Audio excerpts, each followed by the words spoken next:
Nah, kalau Kluivert sendiri memang aspeknya itu lebih menonjol di fase menyerang. Itu terutama di build up. Dia pakai di Adama Demirspor tuh dia pakai Empat. empat Double pivot ya. Iya, double pivot gitu. Terus sebetulnya ini ya benar sih, ini benar-benar modern.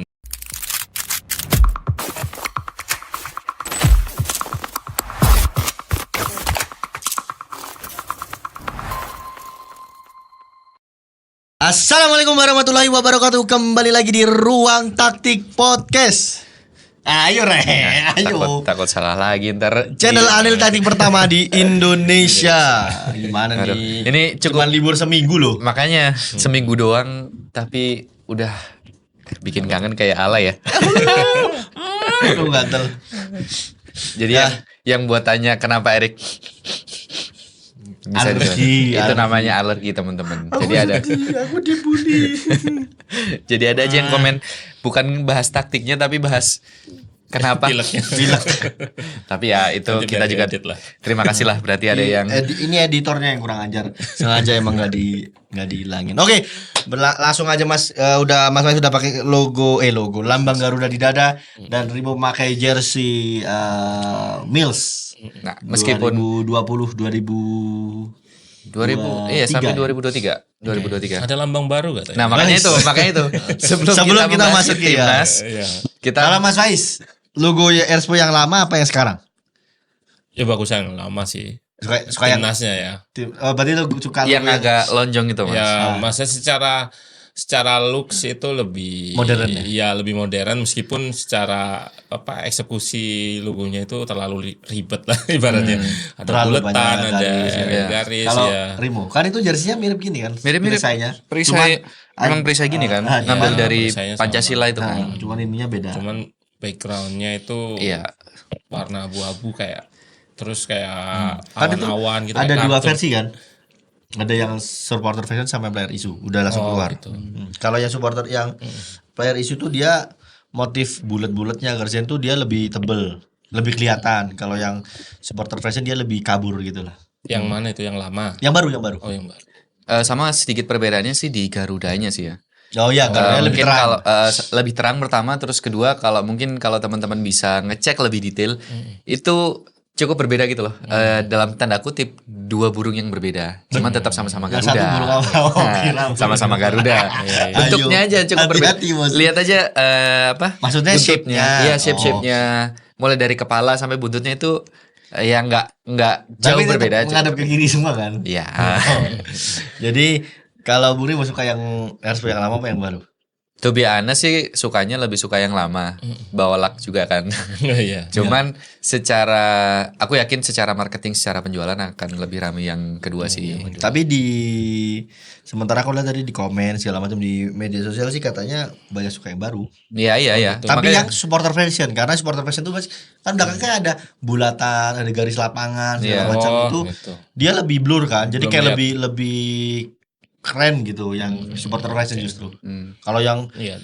player issue malah dia abu-abu banget kelihatan Iya, gitu. iya. Jadi By the way, desainernya siapa nanti? oh, Nah, kalau yang ini ada bau-bau ada bau sakit hati.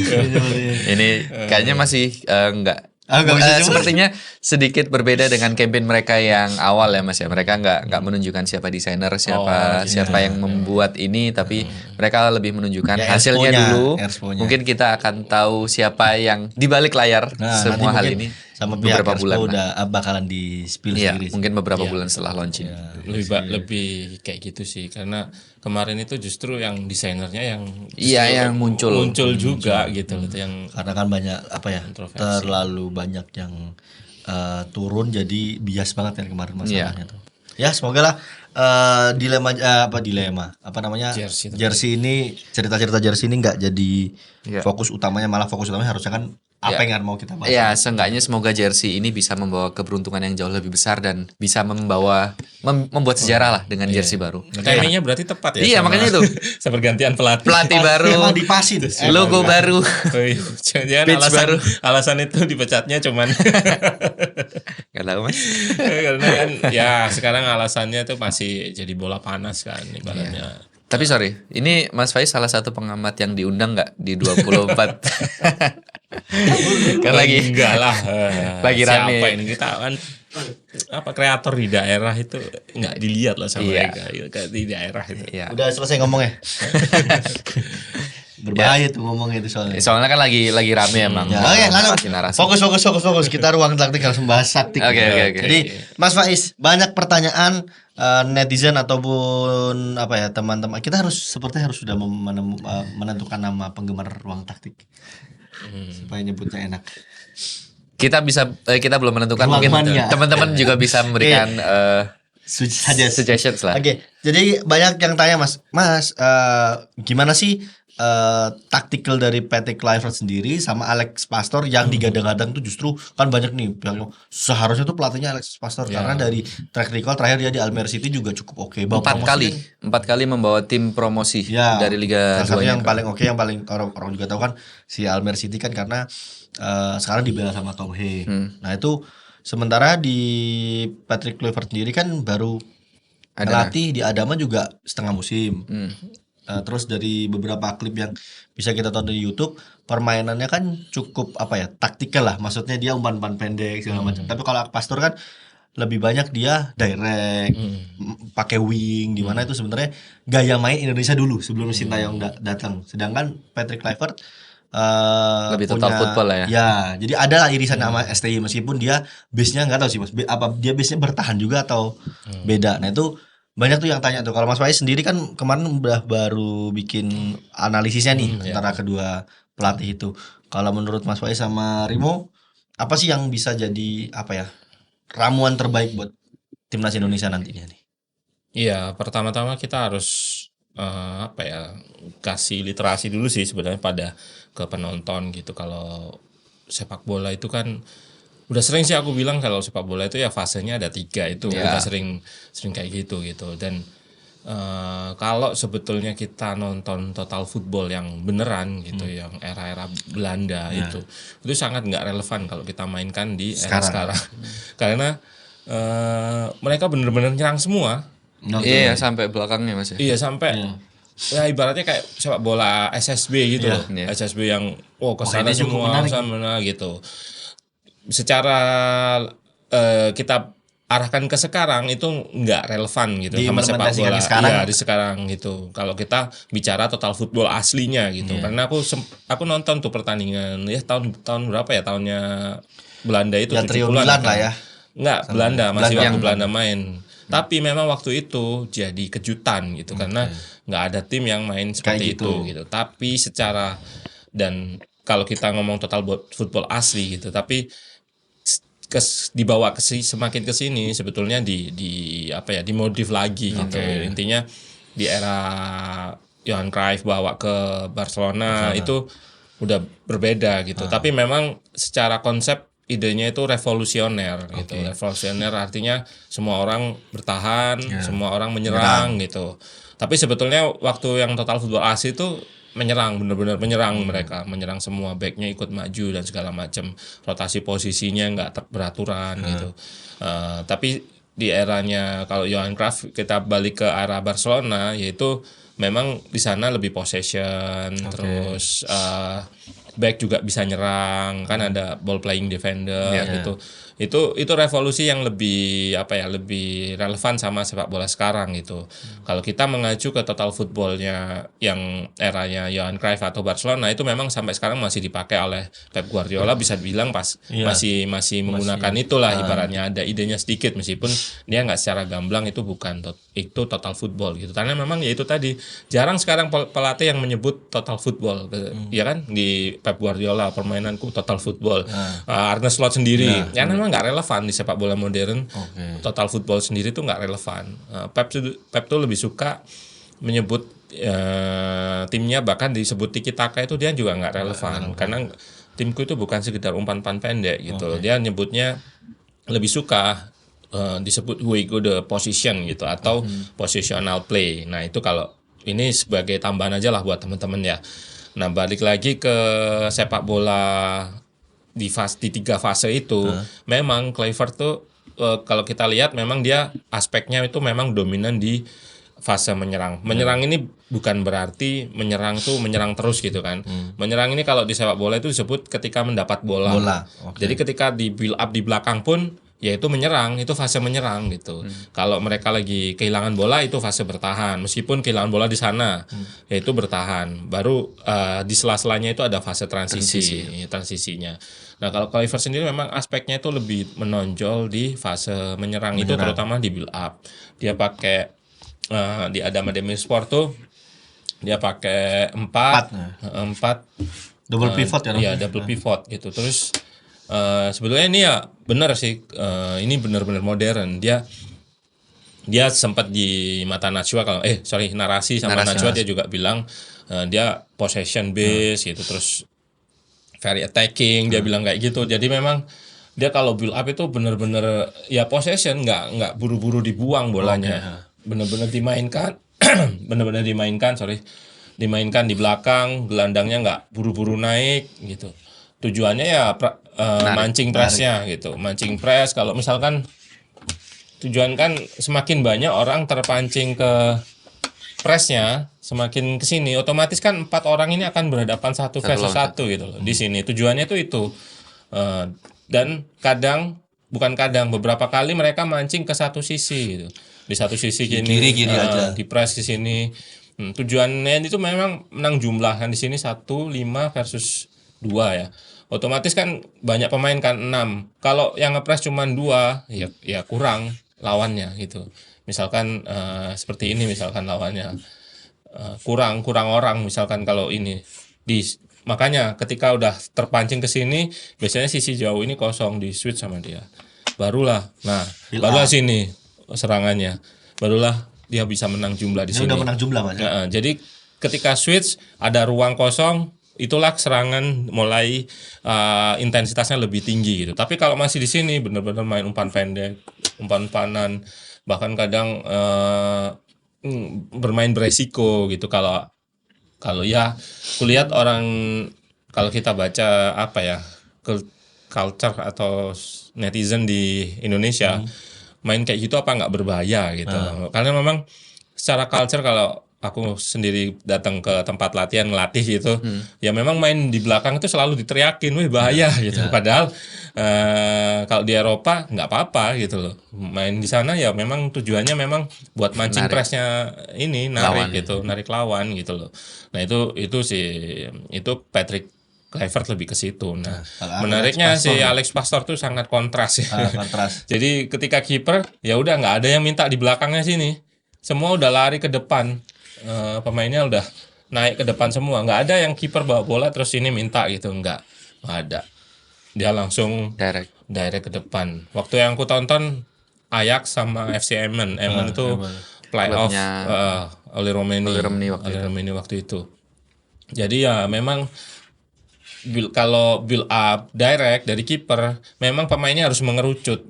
Tujuannya mengerucut, nggak melebar lagi kayak Pep Guardiola gitu. Tujuannya kalau kita dijatuhkan di sini ya udah menang second ball-nya.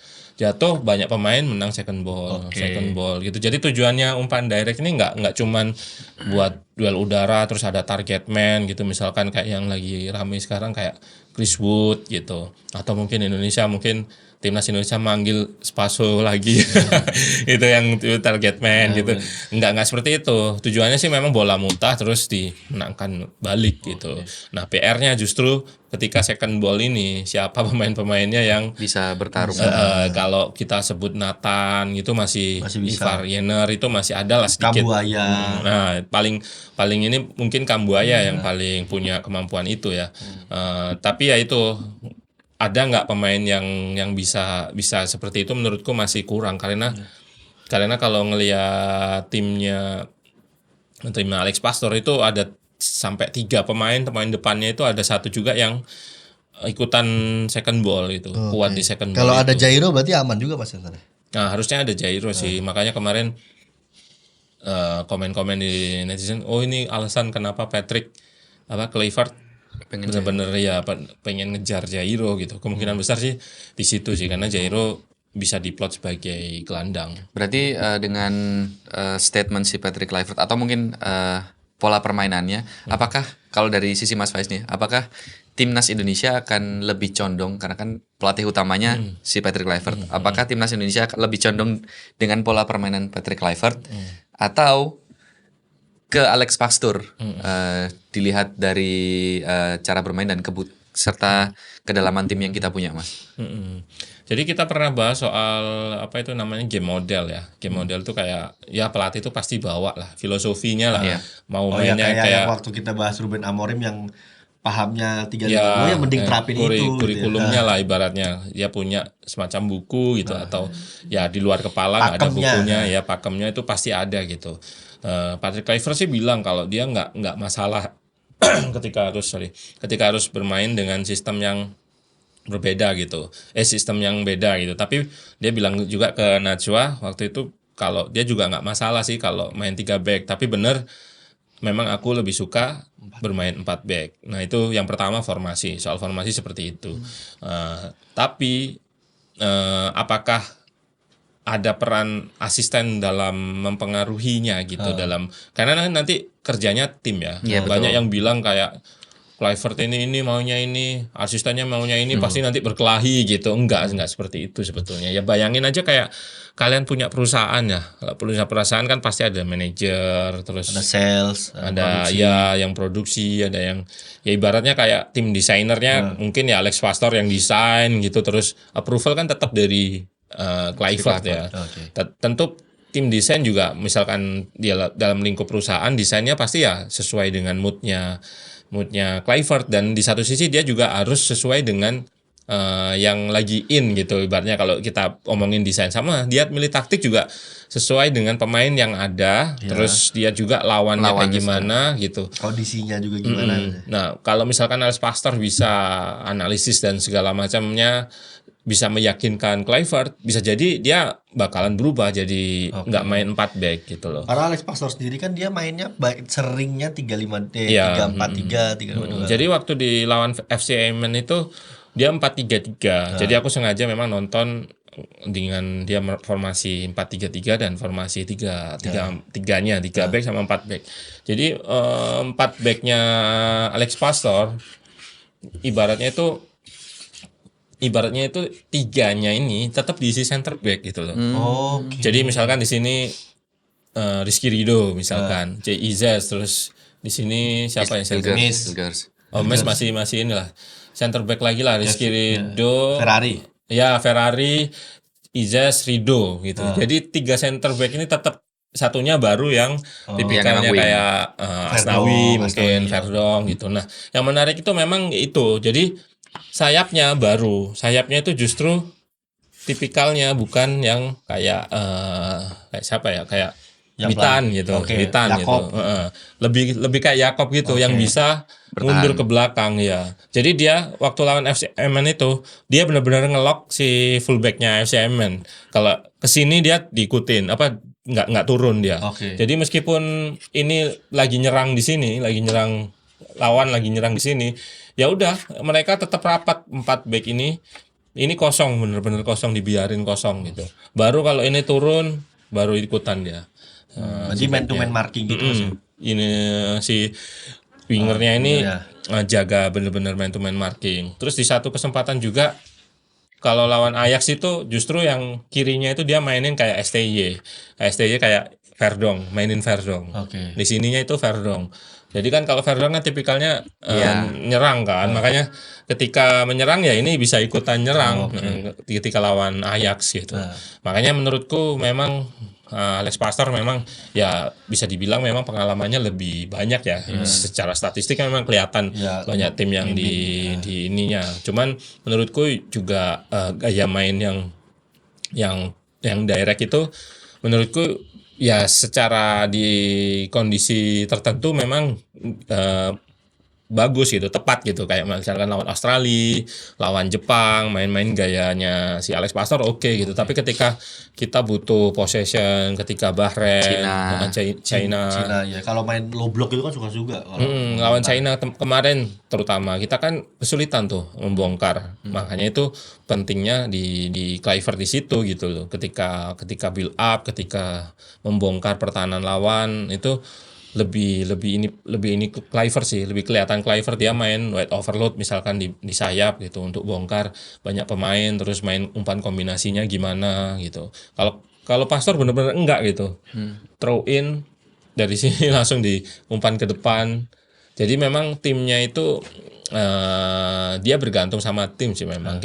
Belum terlihat, artinya dia belum pernah nangani tim yang bagus secara possession, misalkan dia nanganin Ajax gitu atau apa. Jadi dia memainkan taktik itu ya sesuai kapasitas pemain memang. Dan termasuk kayak di Curaçao kan juga dia terbatas ya. Kluivert juga memang di Curaçao itu nggak kelihatan memang.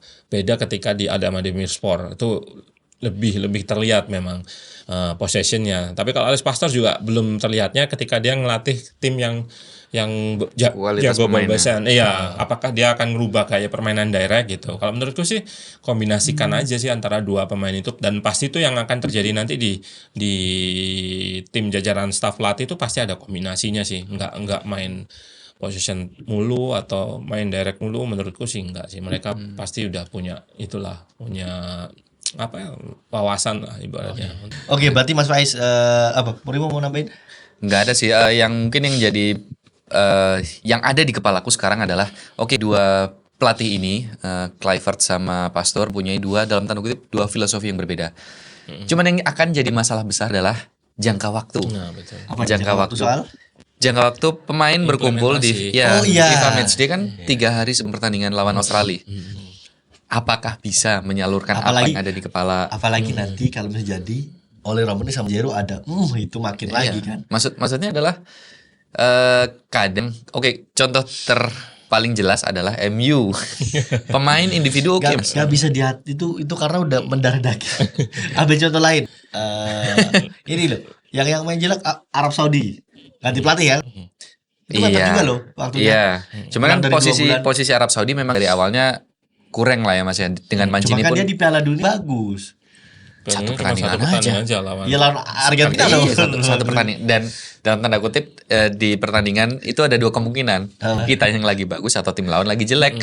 Itu aja. Ya itu ya enggak, cuma maksudku kalau MU kan bedanya tuh ya benar sih individunya jago. Iya, jago-jago. Kemarin kan secara sistem bodoh. Ya Amorim di Sporting Lisbon sangat terbukti. Bukan sistemnya Amorim maksudnya yang bodoh. Iya. Maksudnya maksudnya implementasi pemainnya implementasinya benar. Maksudnya memindahkan apa yang ada di kepalanya dengan pemain-pemain baru itu kan salah satu hal yang paling susah.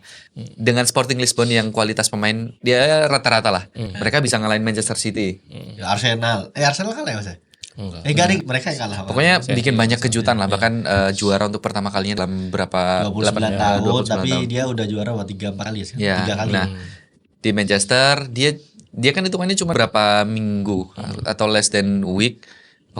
Bahkan honeymoon periodnya cuma berapa kali kan Mas? Sekarang dia udah komentar ini adalah tim terburuk sama sejarah. Nah, maksudnya adalah itu yang jujur yang aku takutkan di timnas Indonesia sekarang. Bisakah 3 orang ini dengan Danny Lines juga sama 2 pelatih lokal yang masih diinterview, bisakah ya untuk sekarang 3 pelatih inilah, bisakah mereka memberikan apa yang ada di kepala mereka, mengimplementasikan taktik-taktik itu ke pemain? Karena terlepas dari mereka baru pertama kali berkumpul dengan pemain, juga ada pemain baru lagi oleh Romani dan Jairo. Maksudnya chemistry-nya FIFA Match selalu ada baru. Iya, selalu ada transfer baru di timnas Indonesia. Itu sih yang jadi concernku. Nah, kalau dari Mas Faiz sendiri melihat itu bisa nggak sih Mas diatasi dengan jangka waktu yang sangat pendek gitu? Jadi tentu ini harus pintar-pintarnya pelatihnya sih dalam memilih sebuah game model itu tadi yang sesuai dengan karakter pemainnya gitu. Ketika kita bicara soal Ruben Amorim, dia bicara dia ya menggunakan pakemnya gitu. Artinya dia nggak mau ngelihat timnya kayak gimana gitu. Dia dalam tanda kutip memaksakan lah pakemnya karena dia lebih familiar dengan pakem itu gitu. Ketika dia yang mengubah pakemnya ngikutin pemain, jatuhnya nanti dia malah nggak familiar. Dia artinya bakalan struggle untuk itu menurut dia ya. Menurut dia bakalan struggle untuk implementasi gitu. Tapi semakin berjalan ternyata dia menyebut kalau pemain-pemain MU itu dipakein sistem apapun nggak bisa. Itu dia kemarin kalau nggak salah atau 2 pertandingan yang lalu itu Ruben Amorim ini seperti itu gitu. Dia nyebut soal nge-pressingnya dan itu memang beneran terjadi ketika lawan Ten Hag meskipun Ten Hag pakai nggak pakai 3 back gitu, 4-2-3-1 gitu. Ten Hag itu struggle ketika mainkan high press gitu. Mainkan high press itu struggle antara intensitasnya kurang, antara pemainnya yang bukan tipikal kayak gitu gitu. Karena kalau kita tadi udah bahas nih soal winger kirinya Eman yang ikut turun gitu. Nah di MU nggak ada winger yang kayak gitu gitu. Ya kalau di Amorim sih ada karena masang Dalo. Tapi kalau wingernya yang murni kayak Rashford, Anthony, Garnacho kayak gitu itu kan Diallo gitu. Itu kan enggak, dan memang secara modern atau enggak modern sih ya, mungkin tren di IPL sendiri winger yang track back itu jadi salah satu senjata untuk bertahan. Ya aku lihat Mo Salah sekarang Mo Salah sih sebenarnya di musim ini lebih ditugasin buat naik sih sebetulnya. Luis Diaz justru center forward. Yang kiri kan Gakpo. Yang Gakpo itu yang turun. Nottingham Forest itu tim paling kebobolan sedikit di PL ketiga di bawah Liverpool sama Arsenal. Nah dia Anthony Elanga itu turun. Yang kirinya juga itu turun juga, mau winger-winger yang mau bertahan gitu. Kalau wingernya ikut turun, misalkan pakai 4 back ini bisa tetap terjaga gitu di tempat gitu. Karena ada peta serang dari sayap, ya udah ada wingernya yang turun gitu. Tapi kalau nggak ada winger yang turun, ini harus ke sini gitu. Nah, ada ruang di sini. Ada ruang di sini yang bisa dicelah kayak gini buat masuk terus nyerang dari half space ini, atau bisa juga memang ditutup gini. Tapi kalau kalau ditutup kayak gini, otomatis di kotak penalti itu jadi tinggal 2 orang gitu. Jadi ketika diserang pakai 1 orang lah mungkin, atau tipikal Haaland gitu, otomatis ya lebih mudah buat Haaland gitu. Tapi kan kemarin Haaland sempat banyak sulit cetak gol tuh karena itu center back-nya itu nggak boleh ikut ke sini gitu. Nggak kepancing loh. Iya, artinya Haaland untuk jaga 2 striker ini. Nah ini jaga pemain dari tiang jauh. Jadinya udah terjaga semua sih. Tapi syaratnya ketika Man City serang dari sayap, winger itu harus turun. Jadi itu tren ketika melawan Man City di IPL itu kayak gini sekarang, udah wingernya yang ikut turun. Jadi di tengah itu full pemainnya. Terus di ruang ketika kalau misalkan full naik, itu yang jadi serang Man City masuk lewat sini itu udah nggak ada kalau 4 back gini mainnya. Makanya ada tim yang main langsung 5 back kayak ini pas bertahan, ada juga yang 4 back tapi wingernya turun. Itu salah satunya Forest itu, Nottingham Forest. Kemarin tuh Ipswich Town kalah 6-0 karena dia main terbuka banget Mas. Jadi ya, wingernya nggak turun 6-0 tuh. Haaland salah satunya kalau Man City udah wing play-nya udah nggak terbendung tuh bakalan mudah dia kreasi peluang. Dan kalau kita balikan ke Indonesia gitu, ke timnas yang soal pertanyaan tadi, sebetulnya bisa pakai caranya Pastor, misalkan Kluivert pengen tetap 4 back gitu, ya udah 4 back kayak yang caranya Pastor, berarti pasang pemain yang kita ambil contoh di kanan yang pasti siapa? Kevin Dix yang pasti ya. Ya udah Kevin Dix atau Messilgers, belum tentu ya. Kanan pasti Dix sih kayaknya. Kalau aku sih Dix sih Mas. Kalau misalkan Messilgers dipasang di center back atau sama Jay Izzes, nah yang kiri ini bisa Rido gitu loh, atau Justin Hubner, atau siapa lagi yang di kiri.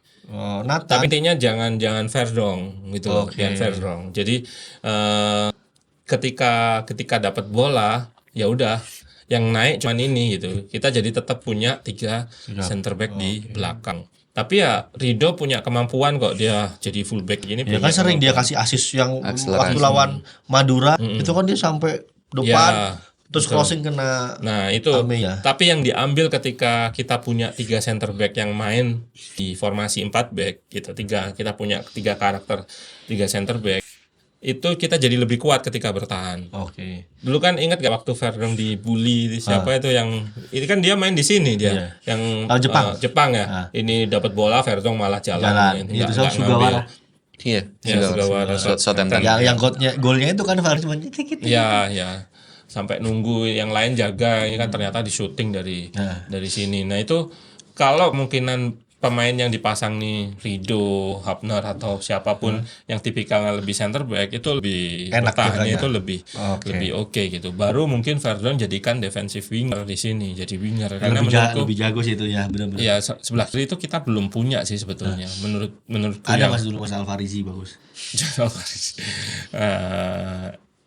Arhan kan sekarang kan Arhan tuh sebenarnya defense Jangan ya. lupa Mas, kita ada Shane Padama. Oh iya, Shane Patinama. Tapi menurutku ya Shane Patinama secara attack dan defense tuh masih so-so sih. Menurutku nggak begitu Outstanding ya, lah. outstanding lah. Apa karena jarang dapat kesempatan atau kalau emang di latihan dia? Ya, karena sih kalau menurutku ya Mas ya, terlepas dari taktik ini semua, kita juga harus sadar kualitas pemain timnas kita. Oke, mereka main di Eropa. Ya.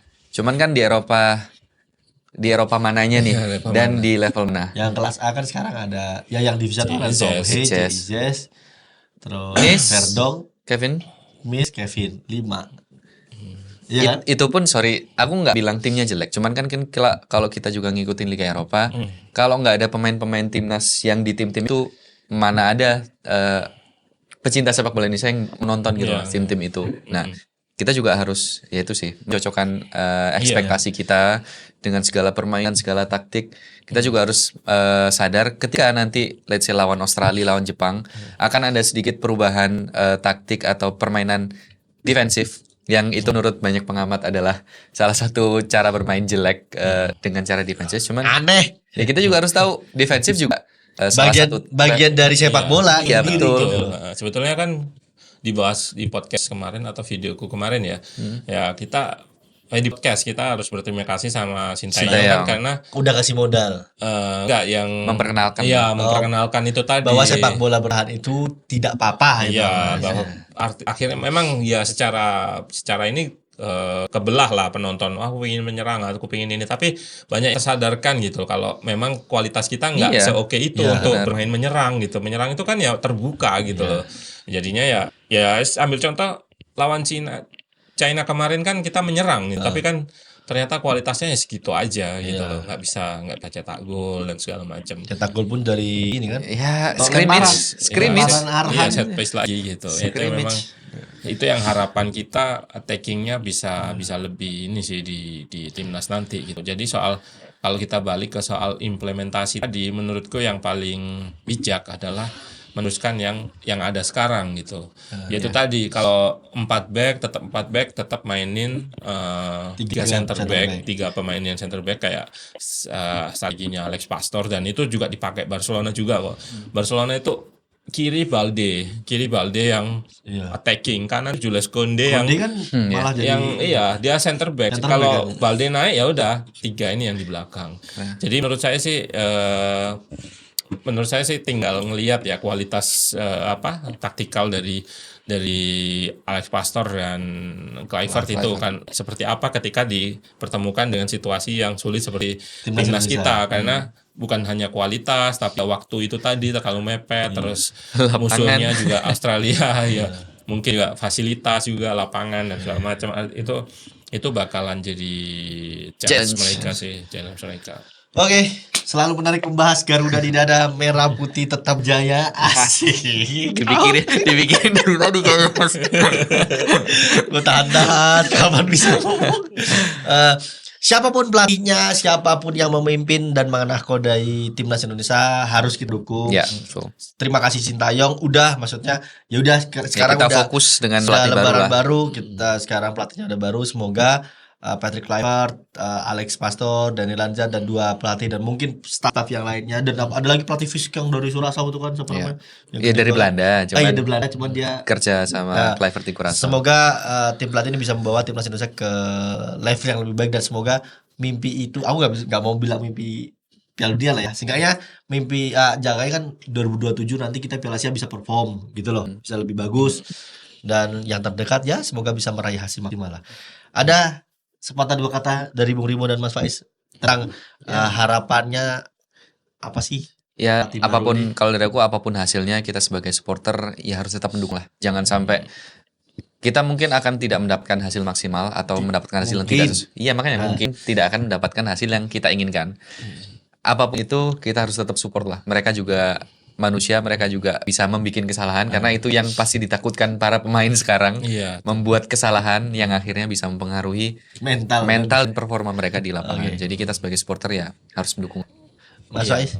Betul sih, yang sebetulnya yang harus kita lindungi ya dalam tanda kutip ya, kita jaga ya pemain sih, jangan sampai mental, kayak kemarin Mas Hilger sampai bikin itu ya, jangan sampai kayak gitu karena ya secara apa ya, pemain itu kan ya udah dijelasin itu nggak dibayar nggak digajinya ikut klub gitu ya, mungkin dapat bonus aja dari timnas, tapi itu tadi mereka ya tampil ya untuk timnas gitu, dan mereka punya bad day, memang kadang nggak fit, kadang nggak bisa perform, dan itu menurutku ya masih wajar lah pemain kita belajar untuk sportif juga gitu. Jangan pemain aja yang kita suruh untuk sportif dan segala macam, tapi sebagai penonton ya kita harus sportif juga. Ketika kalah ya udah, kecuali ya memang bikin blunder kayak Onana baru itu tolol kayak gitu. Intinya jangan terlalu gampang lah mencari kesalahan. Ketika kalah langsung cari apa yang salah ini gitu. nggak harus kayak gitu sih. Oke, menarik. Terima kasih teman-teman. Sama-sama Bung Erik. Masih aman dong. Nomor sepatu masih. Oke teman-teman, terima kasih udah menonton. Jangan lupa share, subscribe, komen, like, dan follow semua akun-akun Instagram media sosial Ruang Sakti, karena di akun-akun itu kita, terutama Mas Faiz sih, selalu bagikan konten-konten tentang pembacaan taktikal tim-tim favorit Anda. Semua. Saya Adebayor pamit. Saya Denny Lanzat pamit. Saya Alex Pastor. Terima kasih menonton. Wassalamualaikum warahmatullahi wabarakatuh.